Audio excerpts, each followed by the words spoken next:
In 1956, a young engineer at Bell Laboratories calculated something that his colleagues initially dismissed as too simple to be meaningful. He determined that if a person invested just 4.2% of their waking hours each day into deliberate, focused self-development, compounded consistently over a decade, the resulting capability gap between that person and an equally talented peer who did not would be, by every measurable standard, insurmountable. His name was Claude Shannon. He is now recognized as the father of information theory, one of the most consequential intellectual frameworks of the 20th century. He did not build it in marathon sessions of heroic effort. He built it in the marginal hours that everyone else surrendered to distraction. 4.2% of your waking day is 60 minutes. That calculation has never been more relevant or more ignored than it is right now. The modern economy of attention has engineered an environment of extraordinary efficiency at one specific task, extracting your time without your conscious awareness. The average American adult now spends between 4 and 6 hours per day engaged with digital media content. The vast majority of it passively consumed, algorithmically selected, and optimized not for your development, but for the platform's engagement metrics. This is not an accident of individual weakness. It is the product of billions of dollars of behavioral science deployed specifically to make the surrender of your time feel like leisure rather than loss. Understanding this mechanism is the first step to escaping it, because you cannot protect a resource you do not recognize is being taken. The central argument of this analysis is precise and evidence-grounded. 60 minutes of daily, intentionally structured time, protected from external demands, directed by clear purpose, and executed with consistency, produces compounding returns in human capability, cognitive function, financial trajectory, relational depth, and physical health that are measurably transformational over a 12 to 36-month horizon. This is not motivational framing. It is the documented pattern underlying virtually every significant individual achievement in recorded modern history, from scientific discovery to commercial empire building to artistic mastery. The mechanism is compound growth applied to human capability. Most people understand compound interest as a financial principle, the exponential multiplication of returns when gains are reinvested rather than extracted. What fewer people recognize is that human skill, knowledge, physical capacity, and relational trust operate under identical mathematical logic. Small, consistent investments compound. The returns in the early phases are nearly invisible. The returns in the later phases are staggering. And the gap between someone who understood this and began early and someone who understood it late is not linear, it is exponential. Time is the variable that cannot be replaced with money, effort, or talent in this equation. Only time applied consistently produces the compound effect. The first and most consequential application of the 60-minute principle concerns the architecture of the morning. Neuroscience has established with considerable precision that the human brain operates in a state of heightened neuroplasticity and elevated executive function in the period following natural waking, before the prefrontal cortex has been subjected to the reactive demands of external input.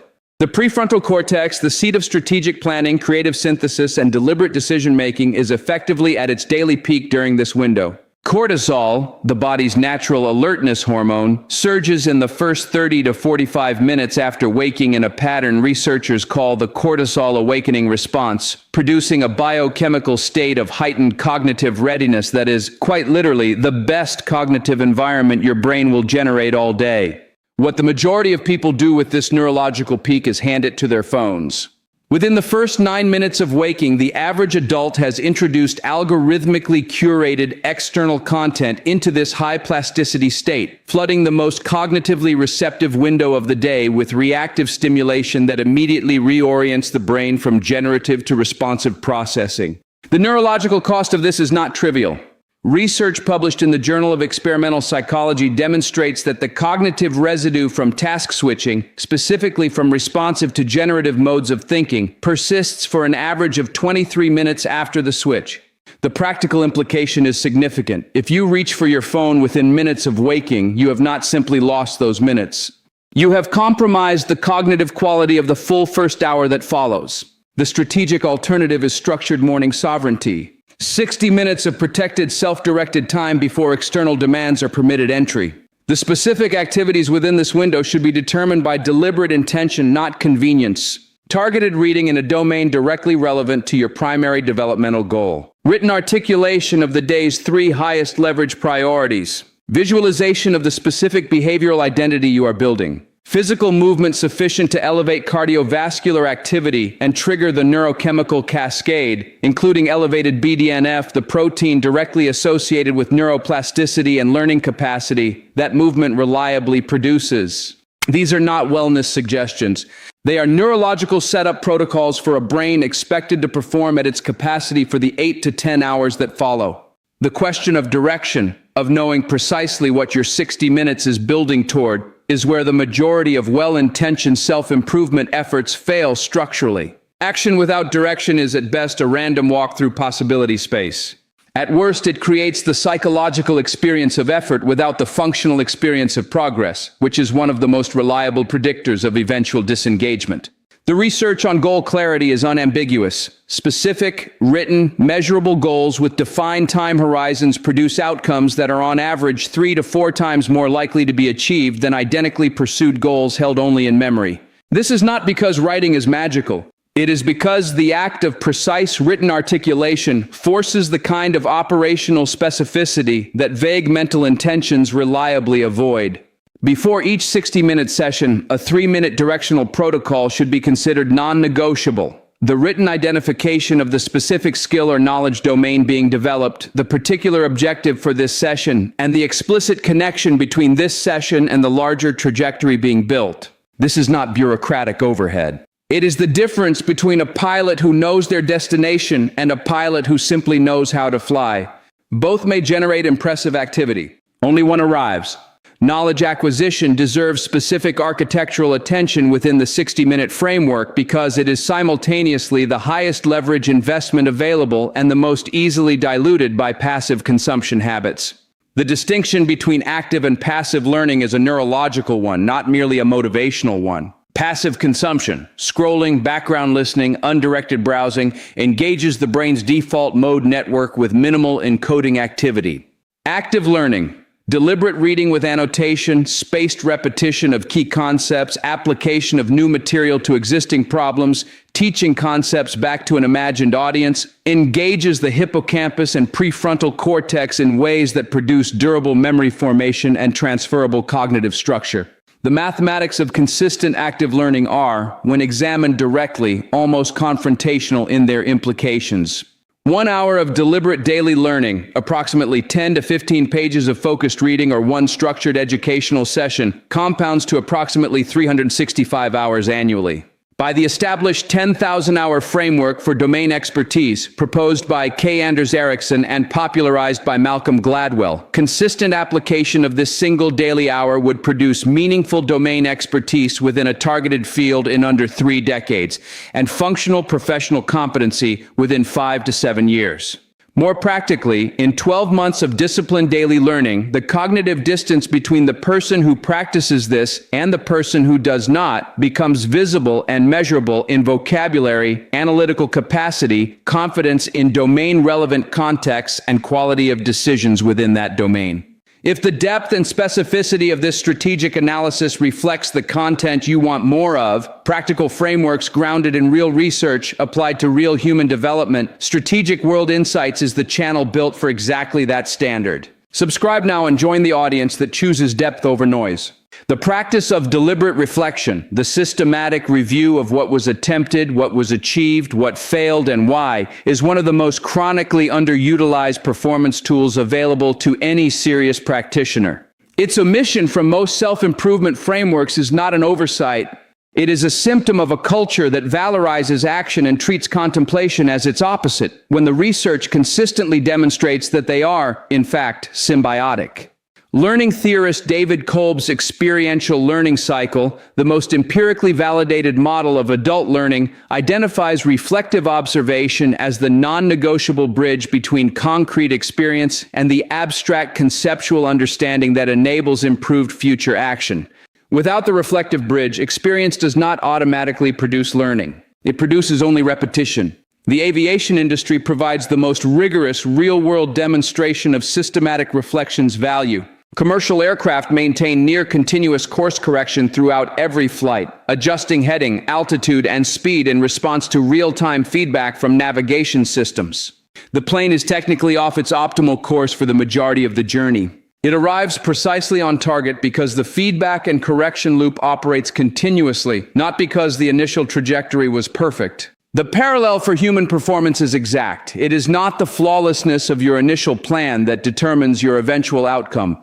It is the quality and consistency of your correction mechanism. 5 minutes of honest reflective review at the close of each 60-minute session, documenting what worked, what didn't, and what specifically will be adjusted tomorrow, is that correction mechanism. It is the compound interest accruing on your experiential investment. Physical health occupies a position within the 60-minute framework that is frequently misunderstood as secondary, a wellness consideration separate from the cognitive and professional development priorities. The research does not support this compartmentalization. Exercise physiology and neuroscience have converged on findings that reframe physical movement not as a separate health behavior but as a direct cognitive performance intervention. Aerobic exercise at moderate to vigorous intensity produces measurable increases in BDNF, dopamine, serotonin, and norepinephrine. The precise neurochemical combination associated with enhanced working memory, elevated mood stability, superior executive function, and accelerated learning. A 2014 study published in Neuropsychologia demonstrated that cardiovascular exercise sessions of 45 to 60 minutes produced measurable improvements in attention, processing speed, and memory consolidation that persisted for 2 to 3 hours following the session. The practical implication is that the decision to invest 60 minutes in physical movement is not a trade-off against cognitive productivity. It is, correctly understood, one of the highest return cognitive performance investments available. The executive who exercises at 6 in the morning is not sacrificing work time. They are purchasing several hours of superior cognitive performance during the workday that follows. The compounding dimension of this investment extends across a longer horizon.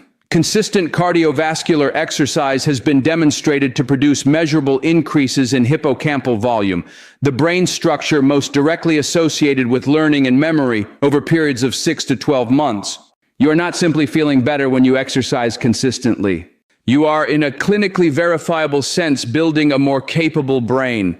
The financial application of the 60-minute framework addresses what economists call opportunity cost asymmetry, the structural difference between time allocated to income generation within existing employment and time allocated to capability or asset development outside it. Within employment, your time generates a fixed return determined by your current capability level and your employer's assessment of its value.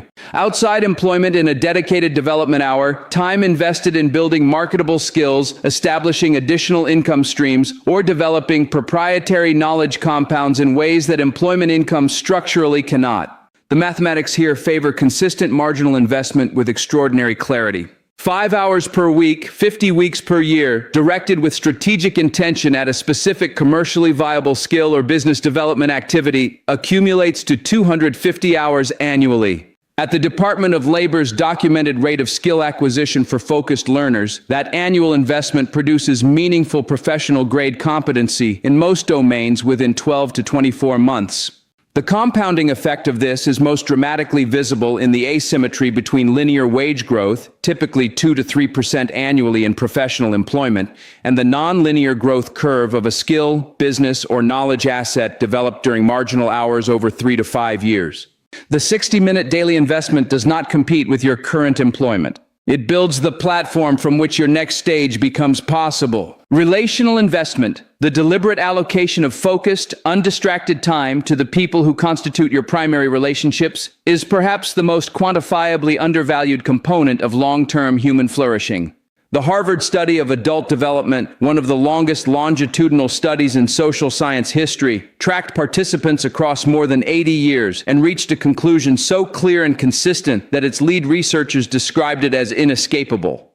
The quality of close relationships is the single strongest predictor of physical health, cognitive preservation, psychological well-being, and life satisfaction in late life, more predictive than income, professional success, or genetic inheritance.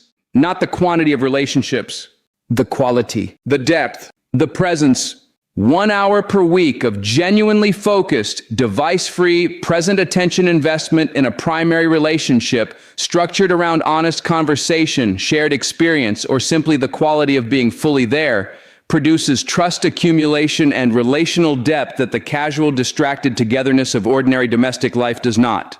The distinction between being in the same room as someone and being genuinely present with them is neurological. People detect authentic attentional presence through a complex set of subtle cues: eye contact duration, response latency, question quality, physical orientation, and they encode the emotional experience of that presence in memory centers distinct from those that process ordinary social interaction.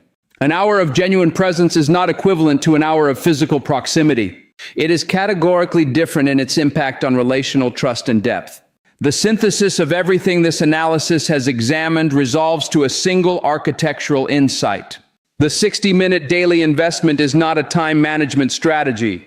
It is an identity construction protocol. Identity, the operative self-concept that determines which opportunities you pursue, which risks you accept, which behaviors feel natural versus forced, and how you recover from adversity, is not fixed at birth or determined by early experience alone.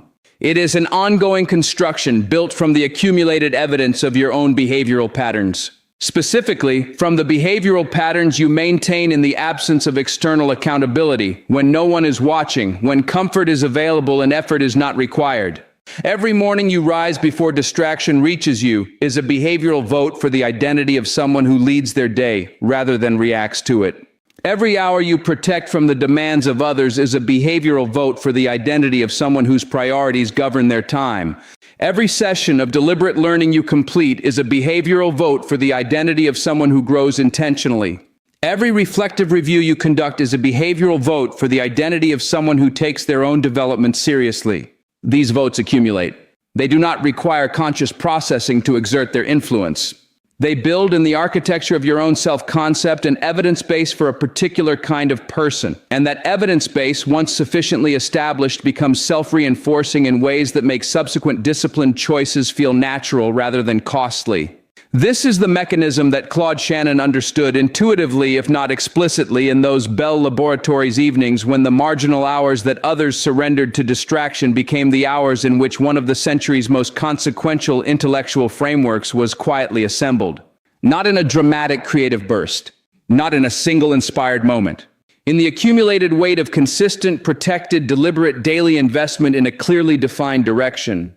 The most important question this analysis leaves you with is not motivational. It is architectural. Not, are you inspired to use your time better? But what specifically will your 60 minutes build? And does that building, executed consistently across the next 12 months, produce a meaningfully different version of what you are capable of and who you understand yourself to be? Because time is the only resource in this equation that is simultaneously finite, irretrievable, and available to everyone in precisely equal daily quantities. What you construct with your 60 minutes will become, with mathematical certainty, the difference between the life you are living and the life you are capable of building. That construction begins with the next hour you choose not to surrender.